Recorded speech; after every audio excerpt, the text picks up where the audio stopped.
Morning students. पिछली class में मैंने आप लोगों को रिसर्च मेथोडोलॉजी पेपर में सैम्पलिंग के बारे में पढ़ाया था।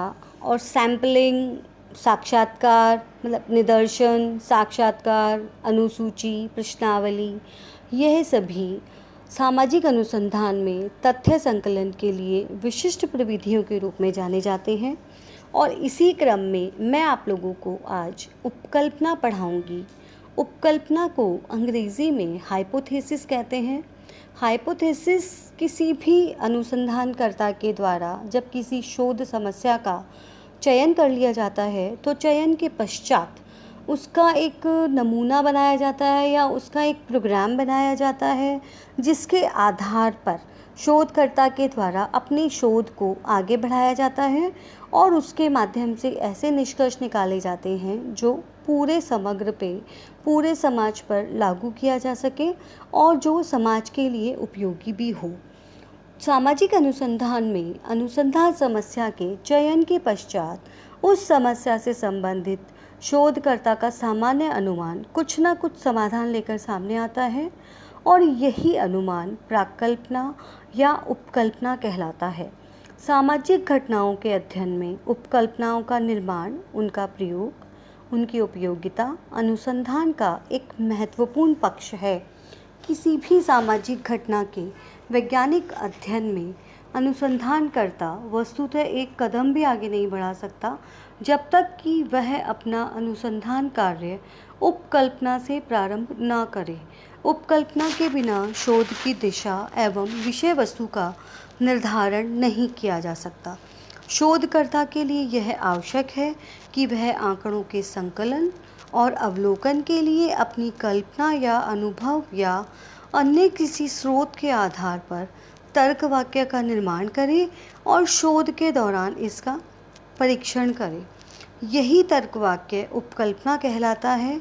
यह एक काम चलाऊ सामान्यीकरण भी कहलाता है।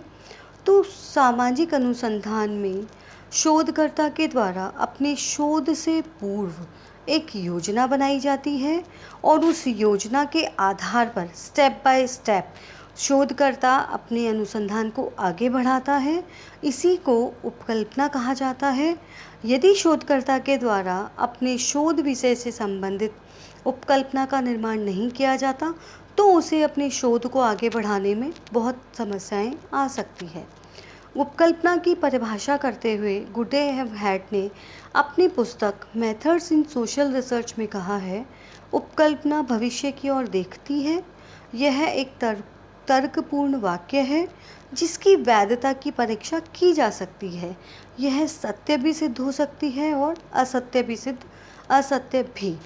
इसी प्रकार जॉर्ज लुंडबर्ग ने अपनी पुस्तक सोशल रिसर्च में कहा है, उपकल्पना एक सामाजिक तथा कामचलाऊ सामान्यीकरण अथवा निष्कर्ष है जिसकी सत्यता की परीक्षा करना शेष रहता है। अपने बिल्कुल प्रारंभिक चरणों में उपकल्पना कोई मनगढ़ंत अनुमान, कल्पनापूर्ण विचार अथवा सहज ज्ञान इत्यादि कुछ भी हो सकता है जो क्रिया अथवा अनुसंधान का आधार बन जाता है।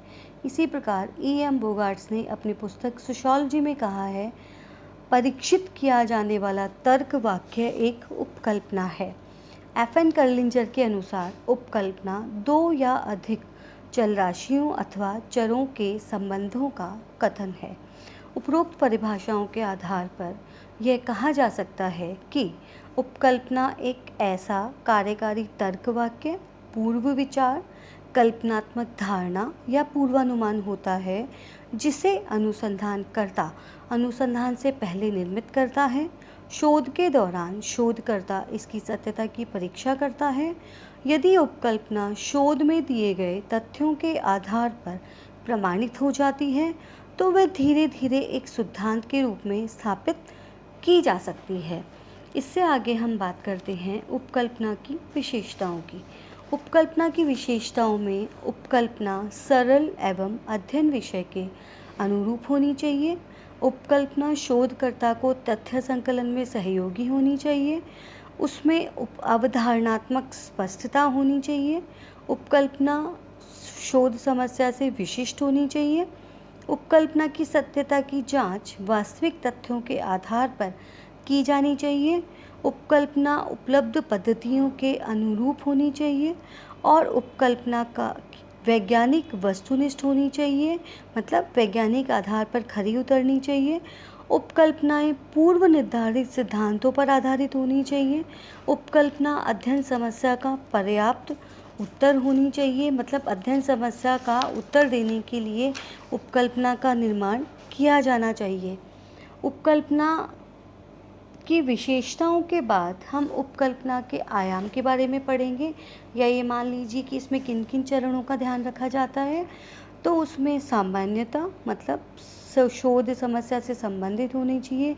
जटिलता, विशिष्टता, निश्चयवादिता, मिथ्यात्मकता, परीक्षणीयता, भविष्यवाणीयता, संवहनशीलता, पुनरुत्पादकता और विश्वसनीयता। मतलब उपकल्पनाओं को इन सभी डायमेंशंस के ऊपर खरा उतरना चाहिए। जब हम उपकल्पना में इन सबको सम्मिलित करते हैं, वो निश्चय उसमें होना चाहिए, विशिष्ट स्वरूप को लिए हुए होनी चाहिए, मिथ्य धारणाओं का प्रयोग उसमें नहीं किया जाना चाहिए, उसका परीक्षण किया जा सकता है, भविष्यवाणियाँ उसमें की जा सकती है, उसे आगे बढ़ाया जा सकता है, उसके माध्यम से दोबारा मतलब रिसाइकल किया जा सकता है, या ये कह सकते हैं कि जो शोध समस्या होती है, उस शोध समस्या पे अब तक जितना अध्ययन हुआ है, उस अध्ययन को आगे बढ़ाने में ये सहायक होनी चाहिए और उपकल्पना विश्वसनीय भी होनी चाहिए। अब हम बात करते हैं उपकल्पनाओं के स्रोत की। तो उपकल्पना के स्रोत में सामान्य संस्कृति जो होती है, क्योंकि हम सामाजिक विज्ञान में अनुसंधान की बात कर रहे हैं और सामाजिक विज्ञान में समाज पूरा समग्र होता है और उस समाज का ही अध्ययन किया जाता है। समाज के साथ संस्कृति जुड़ी है, तो सामान्य संस्कृति में सांस्कृतिक पृष्ठभूमि, सांस्कृतिक चिन्ह, सांस्कृतिक सामाजिक और सांस्कृतिक परिवर्तन, इन सबको उपकल्पना के स्रोत के रूप में देखा जा सकता है। इसके अतिरिक्त वैज्ञानिक सिद्धांत जो हैं, उन वैज्ञानिक सिद्धांतों का प्रयोग करके भी विभिन्न प्रकार की तथ्यों का पता लगाया जा सकता है। सादृश्यताएं, मतलब जो सामने नज़र आती है, उन चीज़ों का अवलोकन करके अनुसंधानकर्ता अपने अध्ययन में सम्मिलित किया जा सकता है। और उसके अलावा व्यक्तिगत प्रकृति या विशिष्टता का अनुभव जो है, मतलब शोधकर्ता का स्वयं का अनुभव और उसकी स्वयं की जो प्रकृति है, वो भी उपकल्पना के स्रोत के रूप में जानी जा सकती है। अब हम बात करते हैं उपकल्पना के प्रकार के बारे में। उपकल्पना एक चरीय या बहुचरीय हो सकती है, मतलब किसी एक लक्ष्य या दो लक्ष्यों को एक साथ कई सारे लक्ष्यों को प्राप्त करने के लिए बनाई जा सकती है। सहचारी तथा असहचारी प्राकल्पनाएं हो सकती है, मतलब एक साथ में दो तरीकों को प्रयोग किया जा सकता है या एक साथ में केवल एक तरीके को प्रयोग किया जा सकता है। ये शोधकर्ता की मर्जी पर निर्भर करता है। शाश्वत एवं सांख्यिकीय प्राकल्पनाएं। शाश्वत मतलब जो अब तक सनातन चली आई है, जिसमें अभी तक कोई परिवर्तन नहीं हुआ है। और सांख्यिकीय प्राकल्पनाएं मतलब जिस तरह की शोध समस्या है, जो शोध की प्रकृति है, उस शोध की प्रकृति के अनुसार प्राकल्पनाओं का निर्माण किया जाना चाहिए। क्रमिक एवं एक समयीय प्राकल्पनाओं का मतलब ये है कि ऐसी उपकल्पनाएं बनाई जाएं जो केवल एक ही शोध के लिए प्रयोग की जा सके, उसका दोबारा से यूज़ नहीं किया जा सके। और क्रमिक मतलब सिस्टमैटिक, एक के बाद एक समस्याओं के समाधान में वो सहायक होनी चाहिए। अब उपकल्पनाओं का परीक्षण किस प्रकार से किया जा सकता है?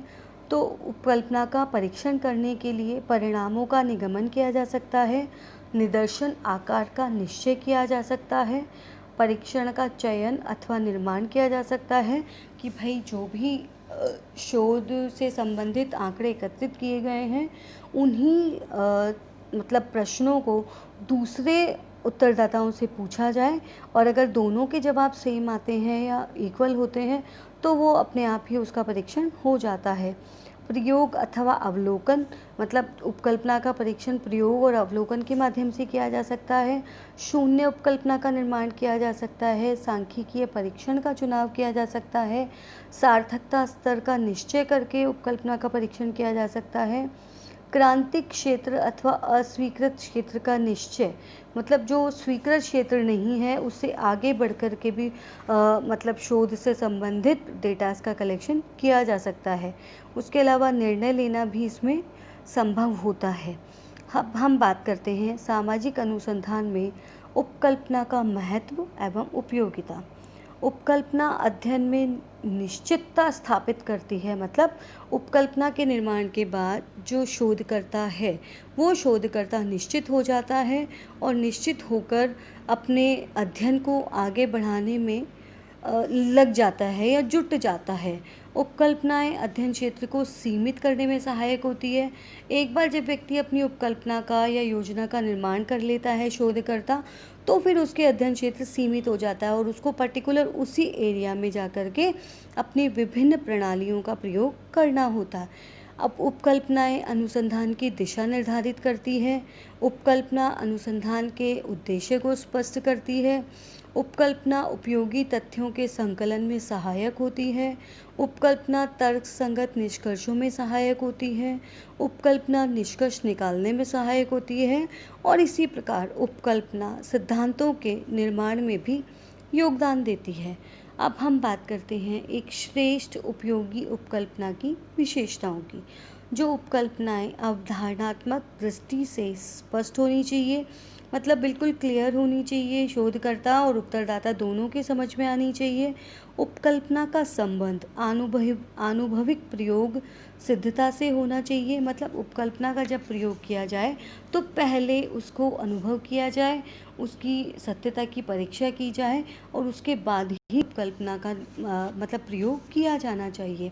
उपकल्पनाएं विशिष्ट होनी चाहिए, सामान्य नहीं होनी चाहिए।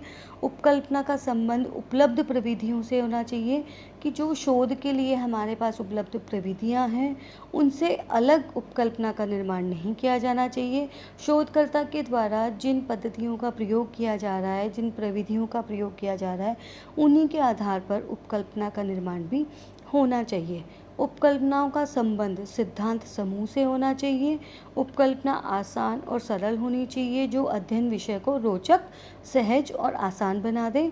उपकल्पना समस्या का पर्याप्त उत्तर होनी चाहिए, मतलब उपकल्पना किसी भी शोध समस्या के से पहले बनाई जाती है तो वो शोध समस्या के उत्तर के रूप में उत्तरदाता को प्राप्त होनी चाहिए। लेकिन फिर भी उपकल्पना के निर्माण में कई कठिनाइयों का सामना करना पड़ता है, जैसे सैद्धांतिक संदर्भ की अनुपस्थिति। सिद्धांत के आधार पर सैद्धांतिक संदर्भ जब शोधकर्ता को नहीं मिलते तो उपकल्पना निर्माण में कठिनाई होती है।